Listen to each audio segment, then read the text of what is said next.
I'm Beverly, and I am here from Words on Wheels. Let me show you Words on Wheels. We are a program that provides literacy skills to infants and toddlers, and I'm so happy to be reading you a book today. The book that I've chosen is called The Best Nest, and it's by Eastman. It's a beginning book. Let's see, Dr. Seuss on it and the Cat in the Hat. I bet you know the Cat in the Hat, don't you? Well, let's start. At the beginning, we have a picture of a mailbox. Is that a mailbox and the birds? Let's see what happens. Mr. Bird was happy. He was so happy he had to sing. This was Mr. Bird's song. I love my house. I love my nest. In all the world, my nest is best. You see him there singing on top of his house? You see my kitty? Kitty's like, Bird, is that for me? Then Mrs. Bird came out of the house. It's not the best nest, she said. Oh my, she looks kind of upset, doesn't she? I'm tired of this old place, said Mrs. Bird. I hate it. Let's look for a new place right now. Uh-oh, looks like the birds might be moving. So they left the old place to look for a new one. This place looks nice, said Mr. Bird. Let's move in here. Look, see, they're flying in the town and see a place where they could make a new nest. What do you think? Think it'll work?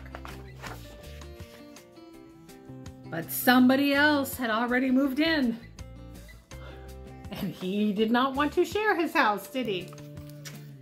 So they looked at another house. This one looks nice, said Mr. Bird. And there's nobody in it.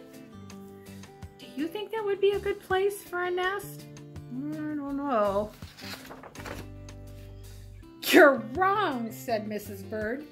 This house belongs to a foot. No, a shoe is not a good place for a house for a bird. So they went on looking. I like this one, said Mr. Bird. It has a pretty red flag on the top.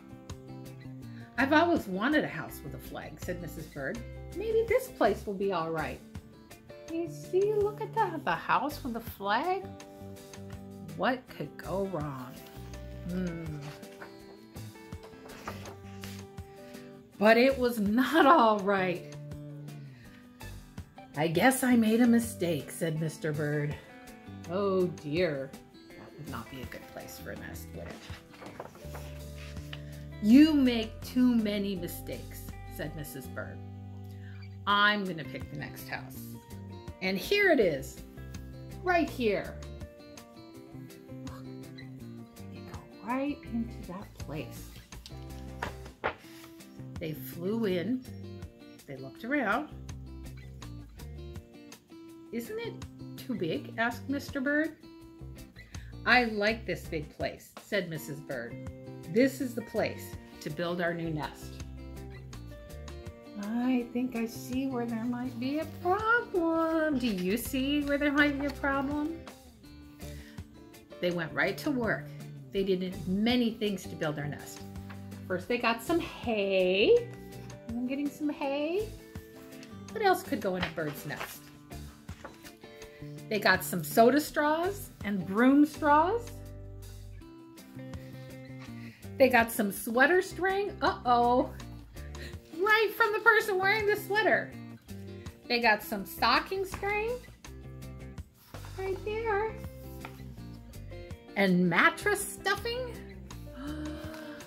Oh, they're getting a lot of stuff, aren't they? They got some horsehair.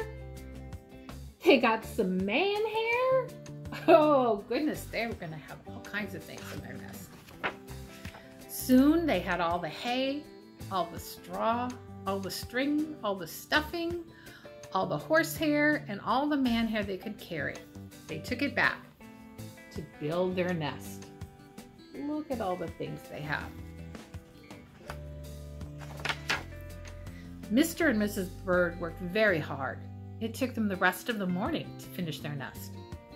"This nest is really the best," said Mrs. Bird. "I want to stay here forever." "I don't know." Mr. Bird was very happy too. He flew to the top of his house. He sang his song again. "I love our house. I love our nest. In all of the world, our nest is best." He was so busy singing, he didn't even see Mr. Parker coming. So he's singing, and here comes Mr. Parker. What do you think is going to happen next? Every day at 12 o'clock, Mr. Parker came to the church. Mr. Parker came to pull a rope.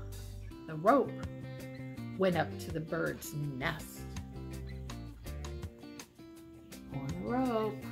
What do you think is happening up there? The rope rang the big bell right under Mrs. Bird's nest. Bong! Bong! Bong! Oh no! Mrs. Bird got out of there as fast as she could fly. That was not a good place. When Mr. Bird came in, all he could see, because remember he was up on the top of the steeple singing his song, all he could see was a mess of hay and string and stuffing and horsehair and manhair and straws. Where was Mrs. Bird? "I will look for her until I find her," said Mr. Bird. He looked high, he looked low, he looked everywhere for Mrs. Bird. He looked down a chimney, but Mrs. Bird wasn't there. He looked down a water barrel, but Mrs. Bird wasn't there.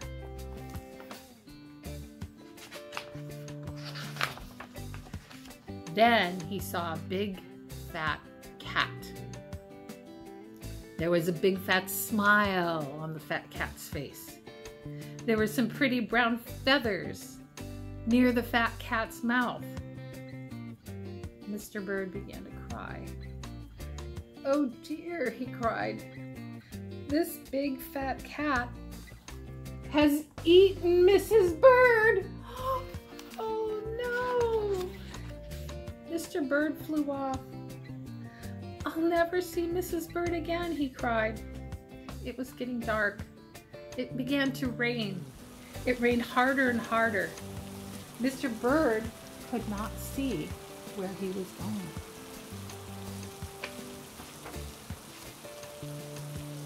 Crash! Mr. Bird bumped into something.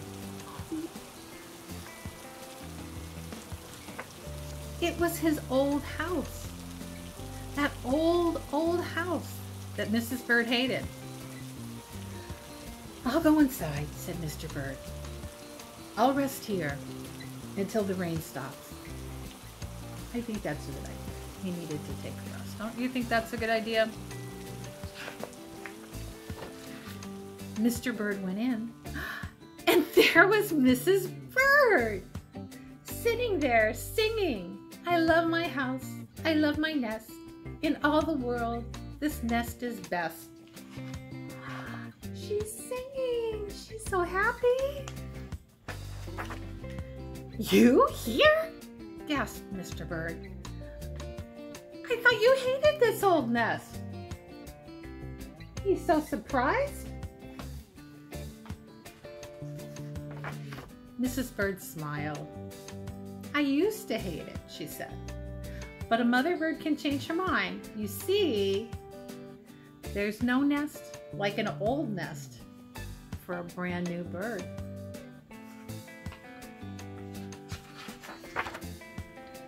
And when the egg popped open, the new bird thought so too. Yay! Don't you like books where everybody is happy in the end? I do. Love you. Talk to you again.